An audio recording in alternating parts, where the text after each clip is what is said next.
Amén.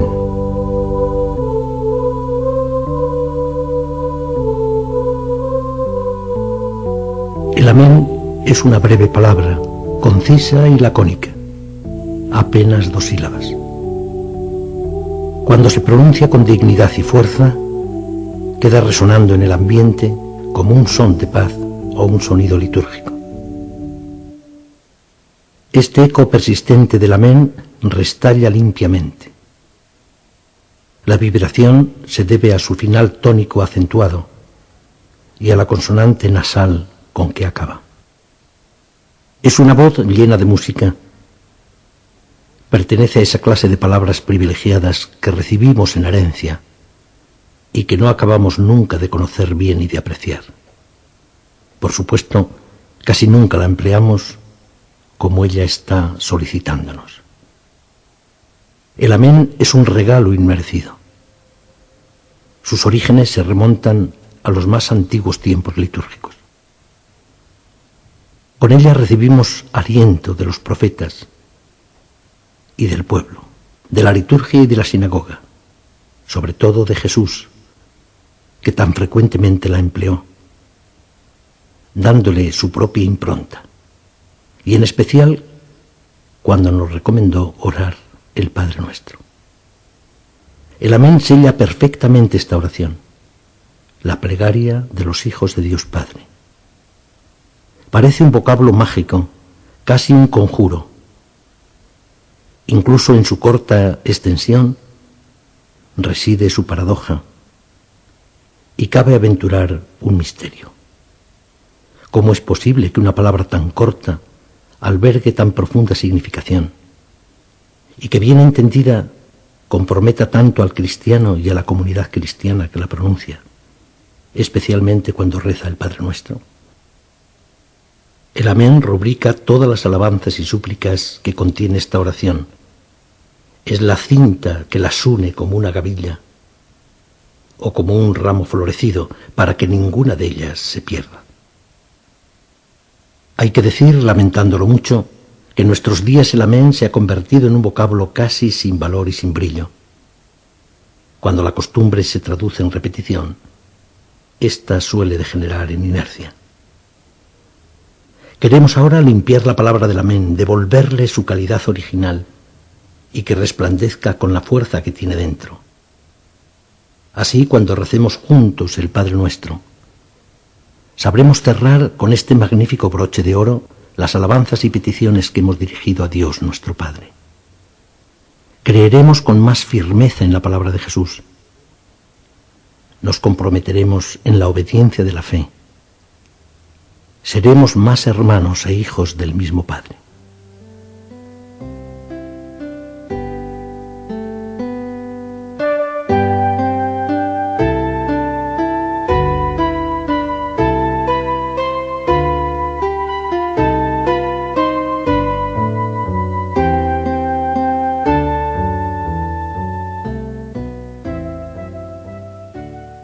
Amén en el Antiguo Testamento. La palabra amén es la transcripción fonética del hebreo amén. Este vocablo proviene del verbo amán, que significa estar firme, tener consistencia, creer firmemente, hacerse fuerte. La palabra amén significa ciertamente, así es. No corresponde a la expresión así sea, que enuncia un simple deseo, una mera abolición. El amén bíblico tiene más garra y compromiso. Decir amén es un acto de fe y un compromiso. Quien lo pronuncia cree que cuanto acaba de declarar o escuchar es verdadero y asiente en todo. Quien dice amén se compromete con las palabras dichas o sentidas. Además, se hace fuerte aceptándolas interiormente, acogiéndolas en su vida. La palabra aparece 25 veces en el Antiguo Testamento. Veamos algunos de los pasajes bíblicos más sobresalientes. David jura cumplir su promesa a Betsabé de que su hijo Salomón reinará después de él. No es fácil elección entre tantos aspirantes al trono y demasiadas rivalidades internas. Todo lo prepara y dispone a fin de que se realice la próxima entronización de Salomón, para que cabalgue sobre su propia mula y baje a Gijón, que el sacerdote Sadoc y el profeta Natán le unjan y sea consagrado caudillo de Israel.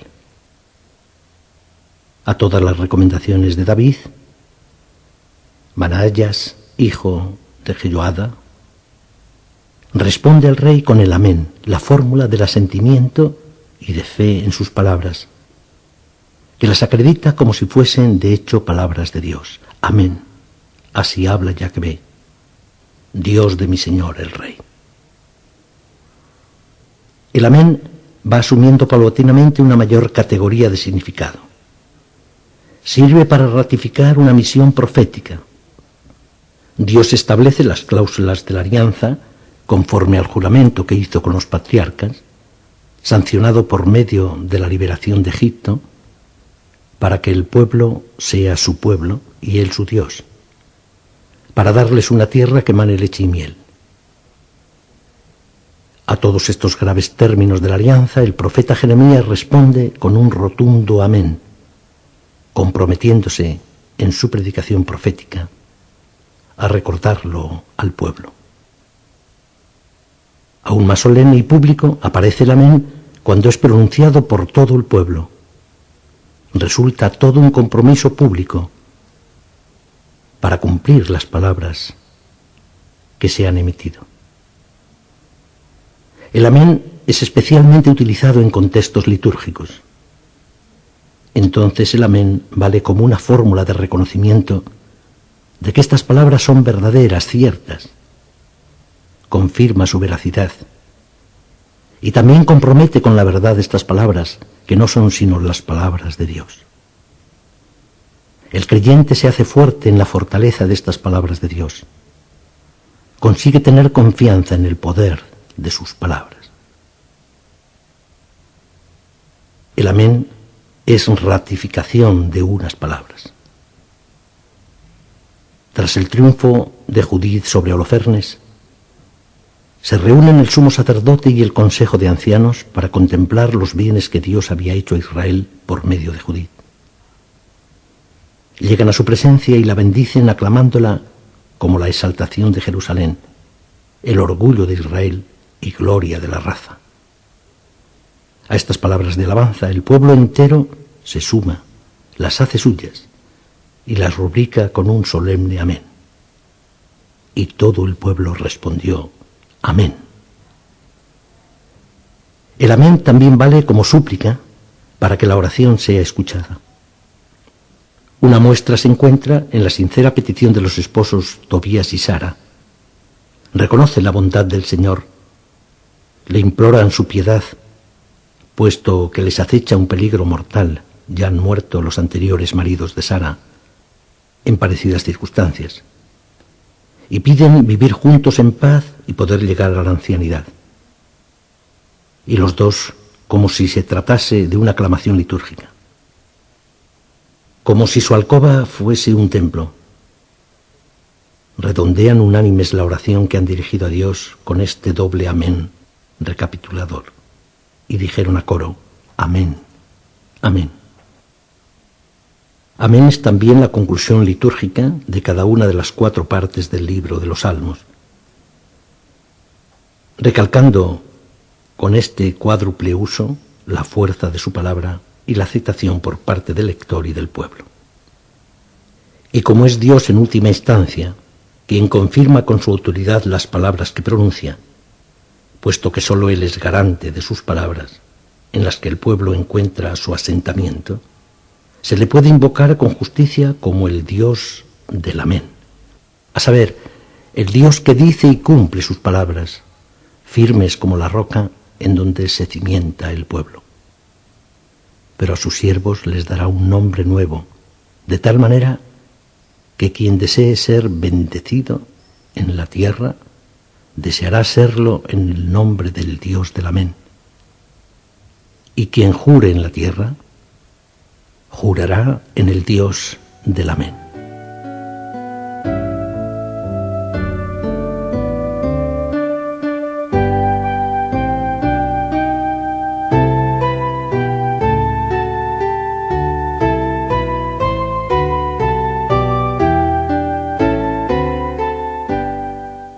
El uso del amén en el Nuevo Testamento. Es Jesús mismo quien emplea muy frecuentemente el amén.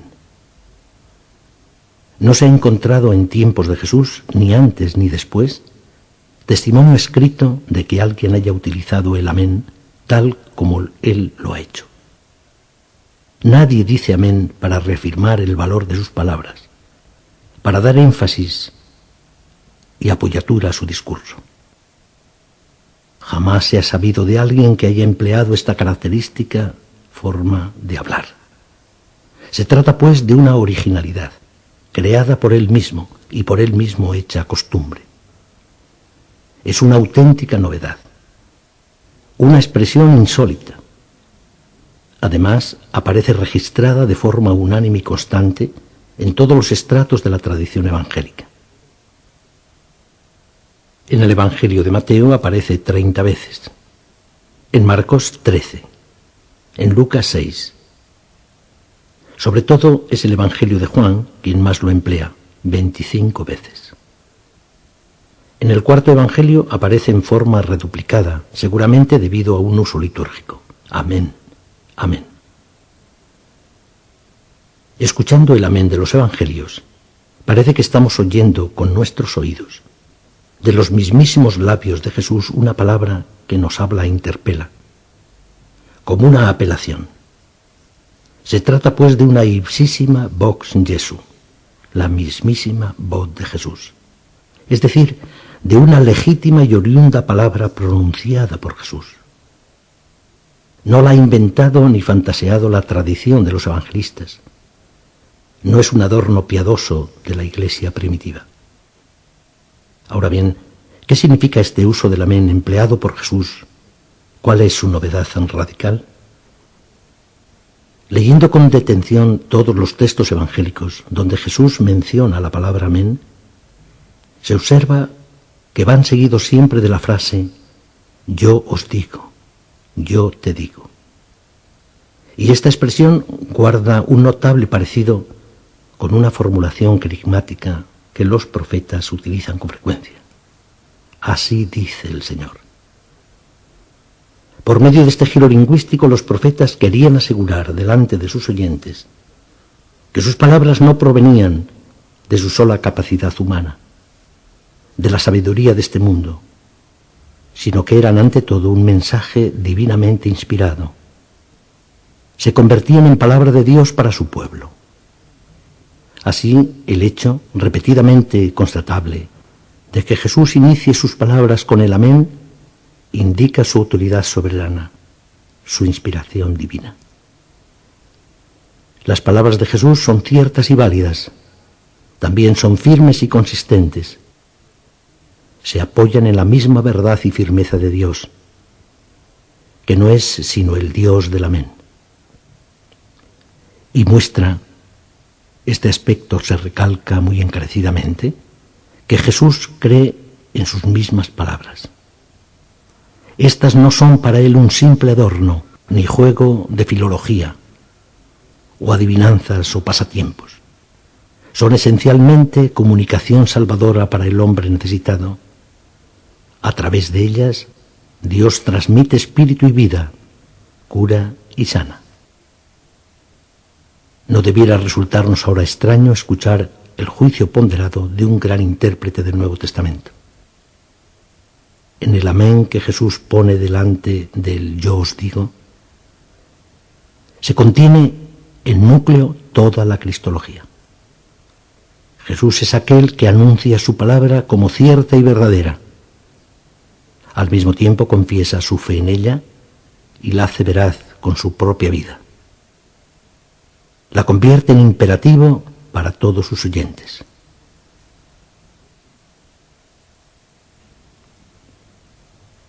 Es preciso añadir algo esencial, un plus de calidad superior.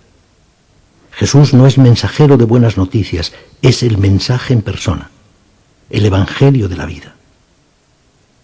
Jesús no solamente dice palabras de parte de Dios, sino que es la misma palabra de Dios, pues la palabra se hizo carne y habitó entre nosotros.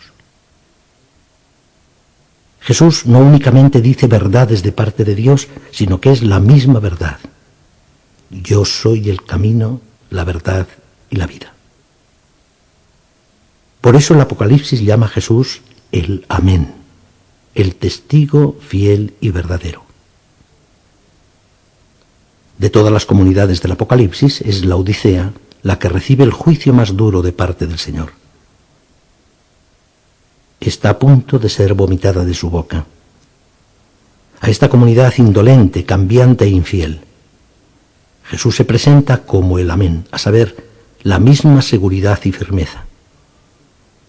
Se trata de una transferencia teológica, a saber, de la aplicación a Cristo de los mismos atributos que tenía Yahvé en el Antiguo Testamento.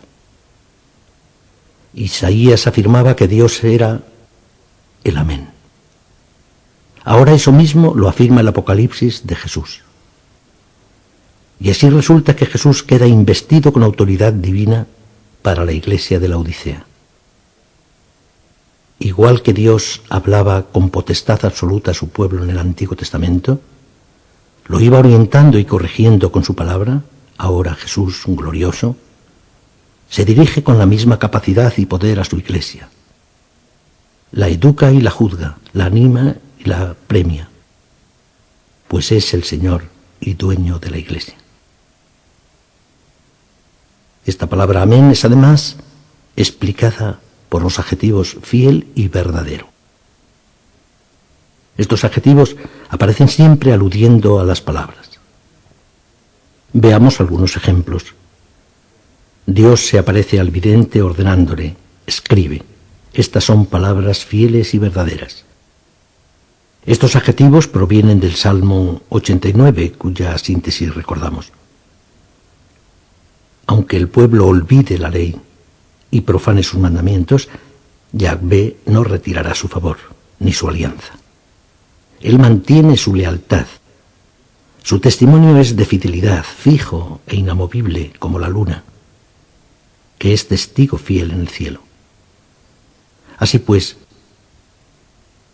el Jesús que se dirige a la iglesia está lleno de soberanía. Posee la certeza y firmeza de Dios. Sus palabras son fieles y verdaderas porque descansan en su autoridad divina. Resulta muy esclarecedor escuchar un fragmento del combate escatológico que narra el Apocalipsis hacia el final del libro. Entonces vi el cielo abierto y había un caballo blanco.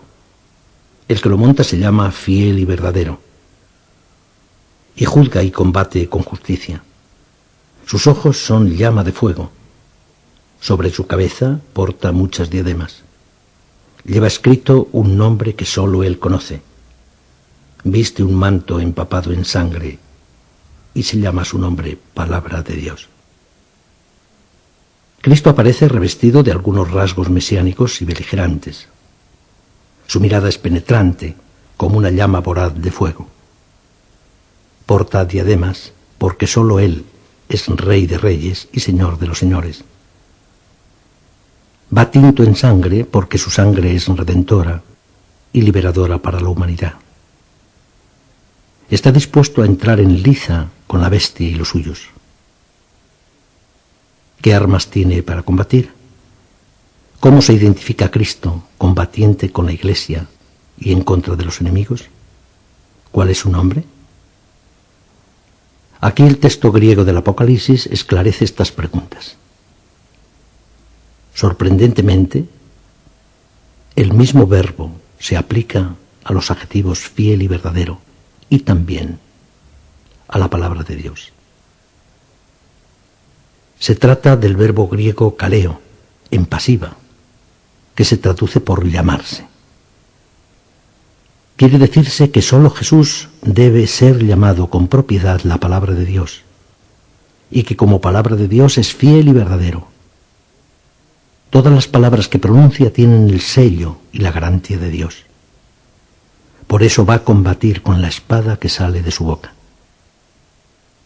Esta espada afilada es la palabra de Dios.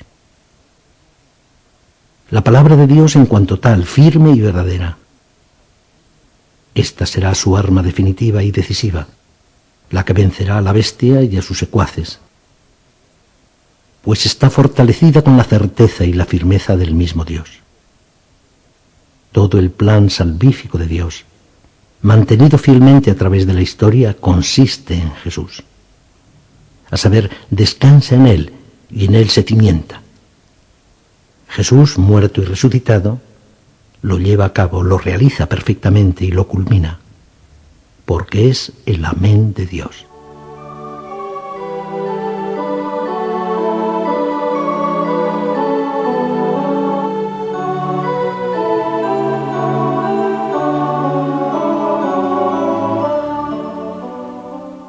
El amén aparece utilizado con frecuencia por la Iglesia primitiva.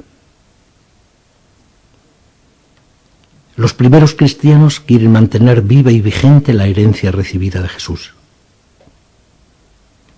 Aparece sobre todo en contextos litúrgicos y en aclamaciones doxológicas.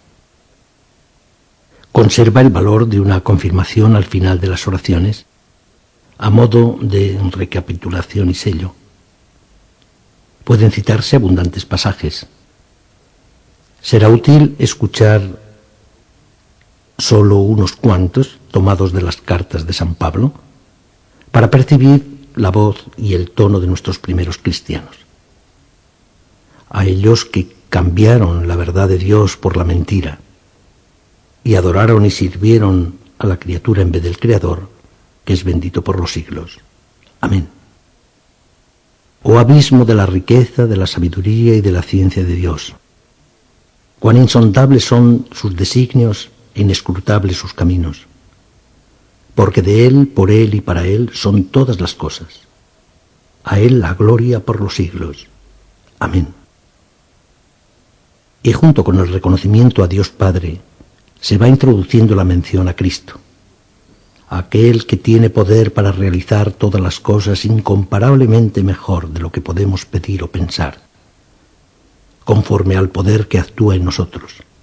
A Él la gloria en la Iglesia y en Cristo Jesús, por todas las generaciones y todos los tiempos. Amén. Parecida mención cristológica se encuentra al final de la carta a los Hebreos.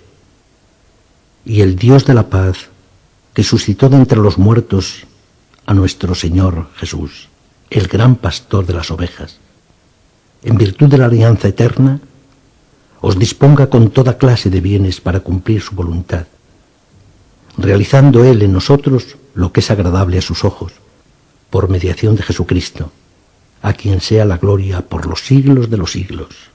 Amén.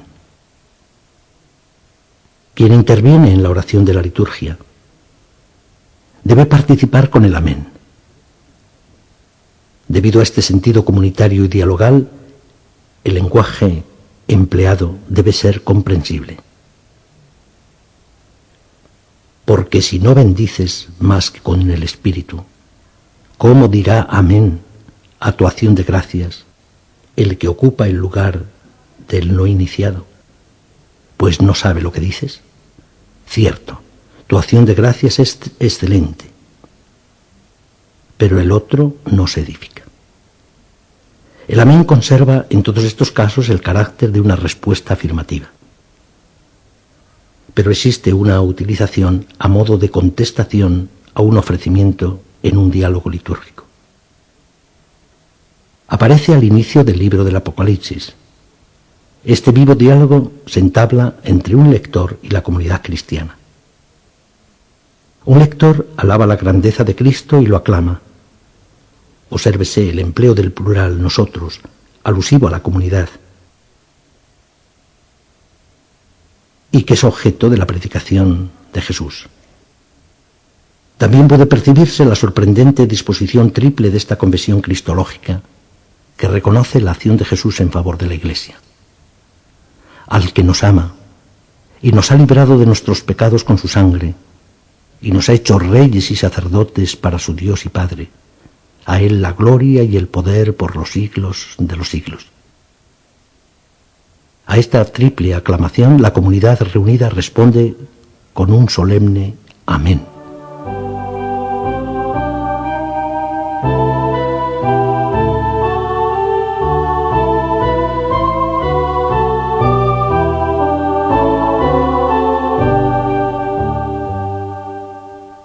El amén pasó a la liturgia, que no es sino el existir creyente de la vida de la Iglesia, tal como hemos podido contemplar en los pasajes anteriores.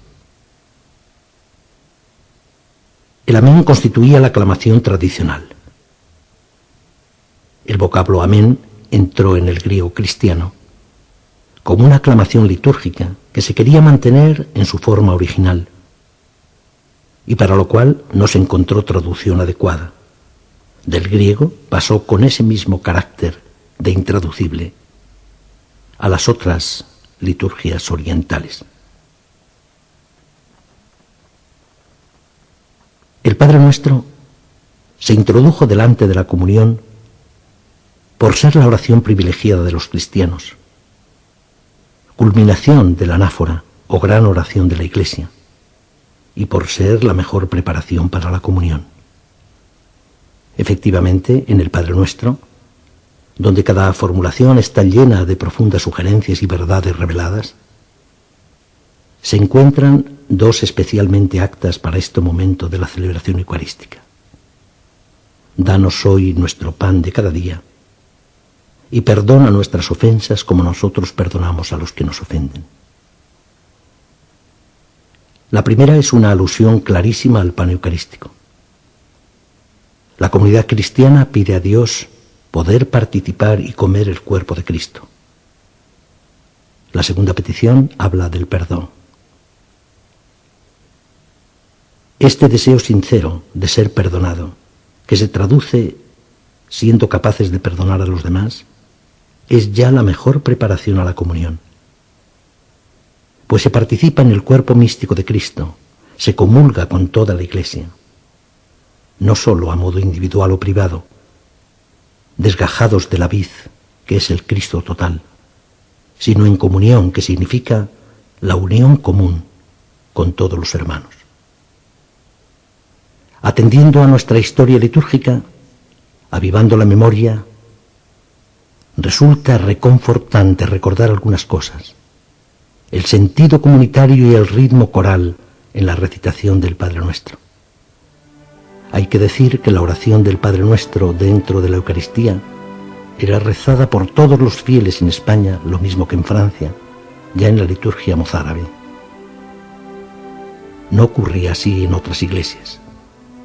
Durante la celebración eucarística en España, la oración del Padre Nuestro no la recitaba el sacerdote solo en nombre de la asamblea de los fieles. Se pronunciaba en la Iglesia como oración de todo el pueblo, plenamente comunitaria. Además, en nuestra Iglesia española, la recitación cobraba un ritmo movido y participativo, ya que a cada una de las peticiones se añadía el amén. No quedaba este relegado solo para el final de la oración. Todo el Padre Nuestro aparecía, pues, engarzado por medio de esta palabra de fe y de compromiso, que es el amén.